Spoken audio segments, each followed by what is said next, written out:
Hi everyone, welcome back. ये Wangxian fan fiction open secret behind the mask का next part है। Let's started. Wang Ji, Nie Huaisang, Jiang Cheng, Jin Zixuan, Wen Ning सारे के सारे अपने mysterious boy को ढूंढने की बहुत ज़्यादा कोशिश कर रहे थे, पर उन्हें कुछ भी पता नहीं चल रहा था। उन पाँचों ने अपने अपने तरीके से पूरी कोशिश की थी और उसी के साथ साथ लैन सिचन को भी जब ये पता चला था तब लैन सिचन भी इन सब मामलों में पड़ ही गए थे और वो भी पूरी कोशिश कर रहे थे अपने मिस्टीरियस बॉय को ढूंढने के लिए। वांग जी का पूरा पूरा शक और बाकी पाँचों का भी पूरा पूरा शक सिर्फ वेंस ब्रदर पर था, क्योंकि उन्हीं के साथ मिस्टीरियस बॉय की लास्ट टाइम लड़ाई हुई थी। पर उन पे बहुत ज़्यादा नज़र रखने के बावजूद भी इन पाँचों को, इन 6 पर्सन्स को, इनफैक्ट उनमें लैन सिचन भी अब थे, तो इन 6 पर्सन को कुछ भी खबर नहीं मिल रही थी कि मिस्टीरियस बॉय गया तो गया कहाँ। ऊपर से बिजनेस वर्ल्ड में बहुत ज़्यादा हलचल चल रही थी, जिस वजह से लैन सिचन को ज़्यादा वक्त भी नहीं मिल रहा था। लैंस को अगर छोड़ दिया जाए तो नीज, जियांग्स, जिन्स और वेंस कुछ अलग ही प्लान कर रहे थे, क्योंकि वो चारों बिजनेस फैमिलीज कभी भी उस पर्सन को उस चेयर पे बैठने नहीं दे सकती जो इतना इनरिस्पॉन्सिबल है और केयरलेस है। उन्हें एक स्ट्रॉन्ग पर्सनैलिटी चाहिए इस पूरे बिजनेस वर्ल्ड को संभालने के लिए। ऑब्वियसली जो हायर बिजनेस फैमिली थी और जो इस पूरे बिजनेस वर्ल्ड का मेन बेस थी, उसी पे अगर ऐसा पर्सन बैठ जाए जो किसी भी एंगल से उस पोस्ट के लिए लायक नहीं है, तो पूरे बिजनेस वर्ल्ड पे इसका इफ़ेक्ट होगा। इसीलिए ये सब सिर्फ कुछ ना कुछ ऐसा रीज़न ढूंढ रहे थे जिससे वो पर्सन उस चेयर पर ना बैठ पाए, और उन्हें कुछ मिला भी था जिससे वो चारों भी खुश थे। पर इन सब चीज़ों से दो लोग बिल्कुल ही अनजान थे, और वो दोनों कोई और नहीं, खुद लैंस और वो फैमिली थी जो पूरे बिजनेस वर्ल्ड में राज करती थी। वो फैमिली कोई और नहीं, वी फैमिली थी जो पूरे बिजनेस वर्ल्ड को हेड करती थी। मतलब सारे बिजनेस वीज के ही अंडर आते थे। भले ही इनके अपने अपने पर्सनल फैमिली बिजनेस थे, पर फिर भी कहीं ना कहीं ये सब वे फैमिली पे बहुत ज़्यादा डिपेंडेंट थे। इस पूरे फैमिली के हेड और जिसका बिजनेस वर्ल्ड में सबसे ज़्यादा सिक्का चलता था वो था वी चांद से।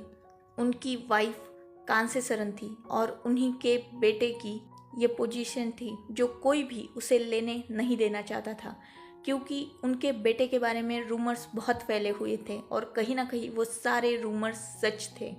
फाइनली आज 20 डे कंप्लीट हो चुके थे और आज वी चांसे ने एक बहुत बड़ी पार्टी थ्रो की थी जिसमें पूरा बिजनेस वर्ल्ड मौजूद था। चाइना का छोटे से लेकर बड़े से बड़ा बिजनेसमैन तक इस पार्टी में मौजूद था, और यही नहीं, उनके सारे हायर्स भी इस पार्टी में मौजूद थे। सब जानते थे कि ये पार्टी क्यों थ्रो की गई थी। ऊपर से सब उस पर्सन का फेस देखने के लिए भी बहुत ज़्यादा ईगर हो रहे थे, क्योंकि उसके बारे में सुना बहुत सारे लोगों ने था, पर उसे देखा किसी ने भी नहीं था। लगभग ना के बराबर था। वी चांसे और कांसे सरन दोनों भी एक स्ट्रॉन्ग पर्सनैलिटी कैरी करते थे, और वो अपने बेटे को लेकर बहुत ज़्यादा प्रोटेक्टिव किस्म के पेरेंट्स थे। उन्होंने अपने बेटे को बहुत ज़्यादा लाड़ प्यार से बड़ा किया था, जिस वजह से वो शायद बहुत ज़्यादा ही स्पॉइल हो चुका था। क्योंकि अगर इंसान की हर ख्वाहिश पूरी हो और उसे किसी भी चीज़ के लिए ना सुनने की आदत ही ना हो, तो ऑब्वियसली इंसान बहुत ज़्यादा बिगड़ जाएगा। हर पर्सन को अपनी लाइफ में ना सुनना और ना कहना दोनों चीज़ें डेफिनेटली आनी चाहिए। अगर ना सुनना नहीं आता तो इंसान बिगड़ जाएगा, और ना अगर बोलना नहीं आता तो दुनिया उसका बहुत ज़्यादा फ़ायदा उठाएगी। इसीलिए ना सुनना और ना बोलना दोनों इंसान ने सीखने ही चाहिए। पर हमारा वीज का हायर, वो ना बोल तो सकता था लेकिन ना सुन नहीं सकता था, जिस वजह से वो बहुत ज़्यादा स्पॉइल हो चुका था। पार्टी स्टार्ट हो चुकी थी और वी चांसे और कांसे सर ने सबका वेलकम किया। बिजनेस पार्टी थी तो एज ऑब्वियस माहौल भी उतना ही बोरिंग बना हुआ था। यहाँ वांग जी और उसके सारे दोस्त भी मौजूद थे, और वो भी एक साथ एक ग्रुप करके खड़े थे और उस मिस्टीरियस बॉय के बारे में ही बात कर रहे थे। किसी का ध्यान भी इस पार्टी में नहीं था, क्योंकि अब उन लोगों में जो सबसे इम्पोर्टेंट टॉपिक बना हुआ था वो एंजल या मिस्टीरियस बॉय, उसे ढूंढना कैसे है ये सब जानना चाहते थे। क्योंकि वेंचाओ और वेंशु दोनों पर भी नज़र रख के उन्हें कुछ भी पता नहीं चल रहा था।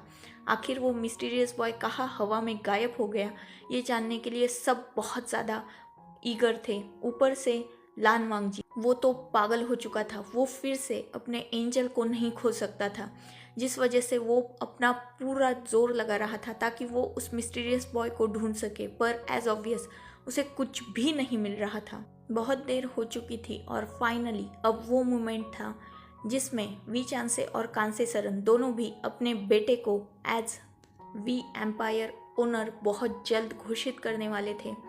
सबकी ध्यान उन्हीं दोनों की तरफ थी और वो दोनों एक प्यारी सी मुस्कान के साथ अपने बेटे को इंट्रोड्यूस कर चुके थे।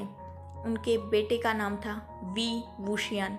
और जैसे ही वो अनाउंस करते हैं, पूरे हॉल की लाइट ऑफ हो जाती है और एक फ्लैश जो ऊपर की तरफ जाता है, जहाँ स्टेयर्स से एक ब्यूटीफुल पर्सन नीचे की तरफ आ रहा था। उस पर्सन ने ब्लैक एंड रेड कॉम्बिनेशन का सूट पहना हुआ था और उसके फेस पर एक मास्क था ब्लैक कलर का। उस मास्क से उसका आधा फेस छुप चुका था, पर उसके नीचे का फेस मतलब उसके लिप्स और उस लिप्स के नीचे का मोल क्लियरली विजिबल था। उसकी आंखों पर वो मास्क था। उसका एक हाथ पॉकेट में था और वो बहुत ही ग्रेसफुली वॉक करके नीचे की तरफ आ रहा था।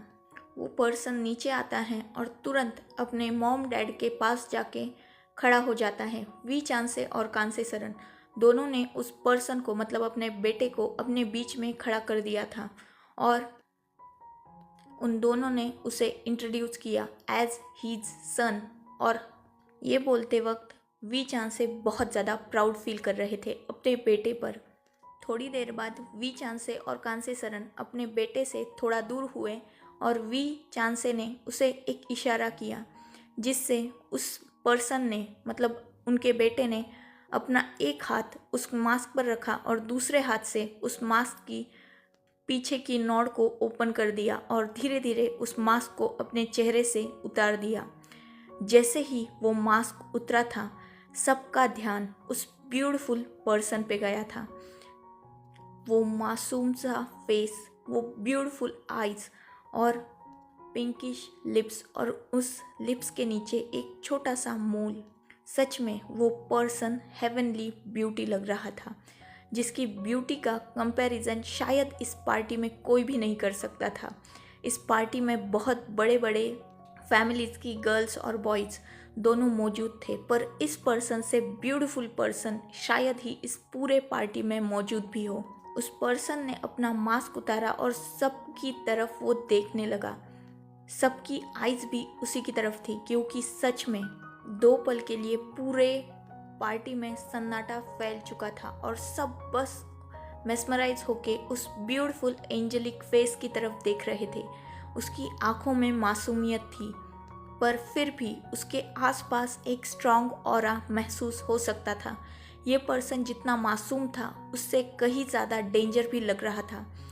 उसकी आंखें हल्की सी लाल थी और वो पूरे पार्टी हॉल में अपनी नज़रें दौड़ा रहा था। ये कोई और नहीं, अपना वी वुशियान था।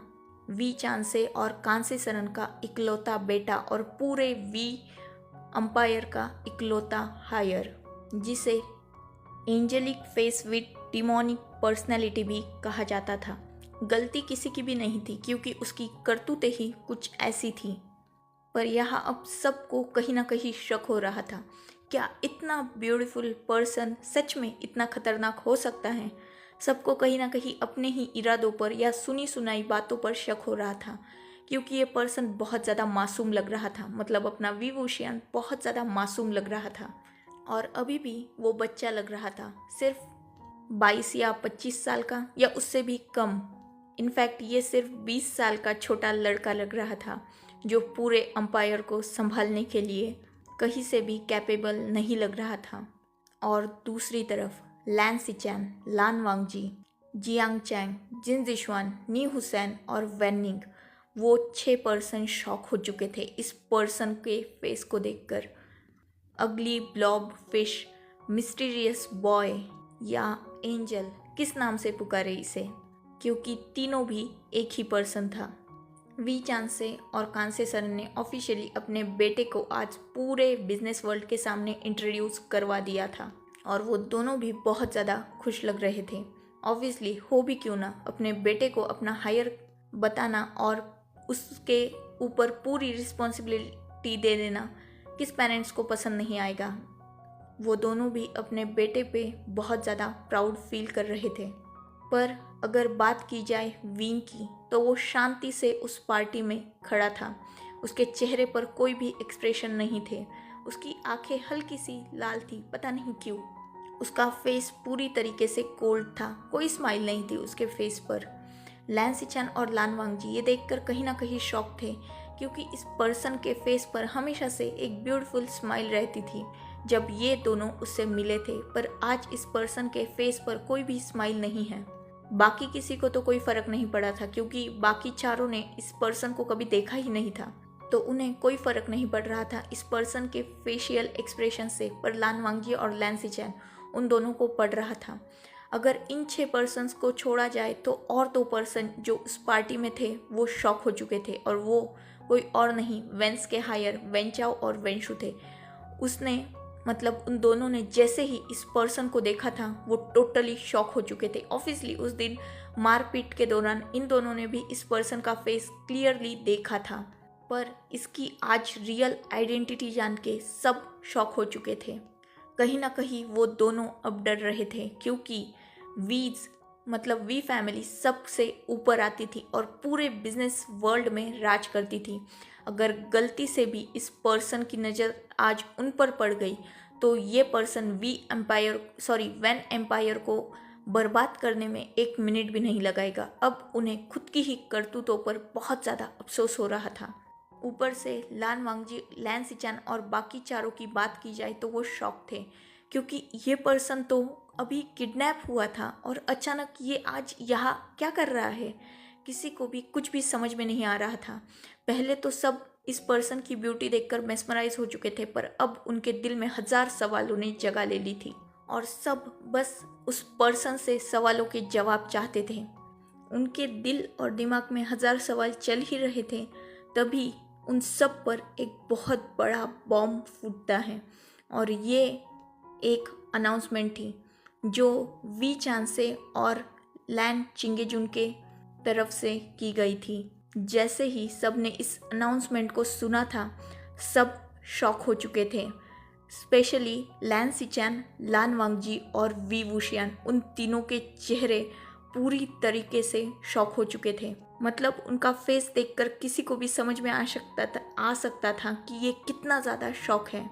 और ये अनाउंसमेंट थी वी वुशियान और लान सिचैन के मैरिज की। एक्चुअली वीज के बाद लैंस सबसे बड़ी बिजनेस फैमिली आती थी, और वी चांसे ने और लैन चिंगेजुन ने, मतलब लैन सिचैन और वांगजी के फादर ने ये डिसाइड किया था कि लैन सिचैन की शादी वी वुशियान से होगी। और इस अनाउंसमेंट के बारे में या इस मैरिज के बारे में किसी को भी बताया नहीं गया था, यहाँ तक कि लान वांगजी और लैन सिचैन को भी नहीं पता था। वी वुशियान का कोई कुछ नहीं कह सकता, क्योंकि उसके फेस पर भले ही शॉक था पर फिर भी इतना ज़्यादा नहीं था, जैसे उसे शायद थोड़ी आइडिया होगी इन सब चीज़ों के बारे में। पर लैन सिचैन, उनका मुंह पूरी तरीके से खुल चुका था और वो बहुत ज़्यादा शॉक लग रहे थे, सेम एज लैन वांगजी। और तीसरा जो पर्सन उस पार्टी में सबसे ज़्यादा शॉक हुआ था वो जियांग चैंग था। उस बेचारी की स्टोरी तो बनने से पहले ही पूरी तरीके से ख़त्म हो चुकी थी और उसका प्यारा सा छोटा सा दिल टूट चुका था। वो शॉकिंगली लैन सिचैन और वी वुशियान की तरफ ही देख रहा था और उसकी आंखों में आंसू भर चुके थे। लान वांगजी भी बहुत शॉक हो चुका था और उसे यकीन नहीं हो रहा था कि उसके फादर ने बिना उससे या उसके भाई से पूछे इतना बड़ा डिसीजन ले लिया। नहीं उससे तो एटलीस्ट लैन सिचैन से तो पूछना ही चाहिए था क्योंकि ये उनके ज़िंदगी का सवाल था। पर लैन चिंगेजुन ने किसी को भी नहीं पूछा था और सीधा उन दोनों के शादी की अनाउंसमेंट पूरे बिजनेस वर्ल्ड के सामने कर दी थी। पूरे वर्ल्ड के सामने अचानक शादी की यह अनाउंसमेंट होने की वजह से अब कोई भी इस शादी से मुकर नहीं सकता था। मतलब ना लैन सिचन ना कह सकते थे ना वी वुशियान। और अगर बात की जाए वी वुशियान के फादर मतलब वी चांसे कांसेसरन या लैन सिचन के पेरेंट्स लान चिंगेजुन एंड लानी के बारे में, तो वो चारों भी बहुत ज़्यादा खुश थे इस मैरिज प्रपोजल से और इस मैरिज के डिसीजन से। थोड़ी ही देर में लैन सिचन को ऊपर बुलाया गया मतलब स्टेज पर, और सीधा अनाउंस कर दिया गया कि अभी इसी वक्त यही उनकी एंगेजमेंट भी होगी। ये सुनकर सबको वह दूसरा शॉक लगा था। लैन सिचन के पास भी कोई रास्ता नहीं था, जिस वजह से उन्होंने बिना कुछ बोले चुपचाप से इस एंगेजमेंट को करने का डिसीजन ले लिया था। क्योंकि पूरे बिजनेस वर्ल्ड के सामने अगर वो ना कहते तो उनकी फैमिली की बहुत ज़्यादा बेइज्जती होती और लैन सिचन इतनी बड़ी गलती नहीं कर सकते थे। ऊपर से वी वुशियान का मुंह भी बंद था, बिल्कुल बंद, और उसकी पर्सनैलिटी पूरी दुनिया के सामने ऐसी नहीं थी कि उसे कोई फोर्स करवा सकता है, क्योंकि एज ऑब्वियस वो बहुत बिगड़े लड़का था और अगर वो ना कह देता तो किसी की भी हिम्मत नहीं थी। इनफैक्ट वी चांसे और कांसेसरन भी शायद ये शादी ना करवाते, पर वो चुपचाप वहाँ खड़ा था और उसने कुछ भी नहीं बोला था इस शादी के बारे में या एंगेजमेंट के बारे में। वो बस अपना सर नीचे कर चुका था और वहाँ खड़ा था। लैन सिचन और वी वुशियान की एंगेजमेंट हो चुकी थी और इन सब के बीच में वो चारों भी दिल बहुत बुरी तरीके से टूट चुके थे। लैन सिचन, जियांग चैंग, वी वुशियान और लान वांगजी, क्योंकि इनके प्यार बीच में ही अटक चुके थे।